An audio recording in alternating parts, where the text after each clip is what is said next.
you know, having a black president is a nice statement about what the potential of an African American is. You know, and having a Tiger Woods is nice, and having other Jay-Z's, I guess, is one of the kings of pop. That's great. I guess Jay-Z's the first time that, you know, African Americans create something, and the king of that thing is, you know, like, you know, blues or jazz or rock and roll. There was no African American representation when it, you know, when you think of the king of those genres. But, you know, Jay-Z, I think it's pretty fair to say now, after having more #1 hit records than Elvis Presley, that he's maybe the king of rap, at least, right? And so that would be the first. I think it's great that Americans are open enough, and that they, you know, can see each other in this post-racial way in some instances.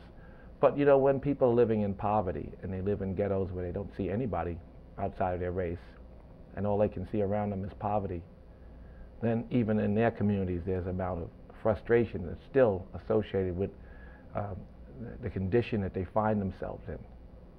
And, you know, and there's still a view that the police are occupying forces, and there's still a view that all those on television who are living in these middle class and comfortable communities are the oppressor.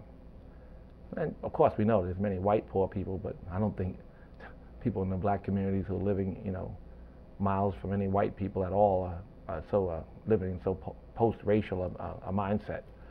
And I think that lots of people see those people, and then when they see people in the street, they see me. They don't pick me up in a cab because, you know, I got a baseball cap and all, right? So I can't say it's post-racial. I do need to see a real integration of resources, an economic shift where everyone feels comfortable sharing and be more inclusive. I'm the only African American in the jewelry business.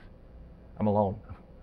You know, I was one of the only ones in the clothing business only a few days ago, and still now those businesses are not as hot, so there's not a real integration.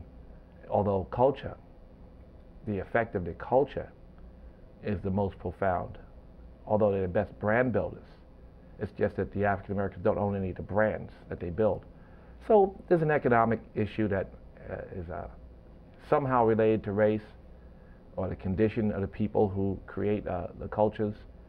But there's a lot of work to do. You know, I still believe in some kind of affirmative action. As black people slip further into poverty and some rise, there's still got to be some discussion, some actual effort to go into these communities and educate and give opportunity. So that's, you know, I don't think that's the president's job. He's not the black president, he's the president. I don't know, you know, what all the answers are. I think that equal high quality education would be good for everyone. All the great number of poor white people would like to go to a decent school, and all, you know, and I like the idea of, you know, that's what I think that's the best way we can do affirmative action, is to give people education and opportunity. And that's one of the things that was still lacking, education reform.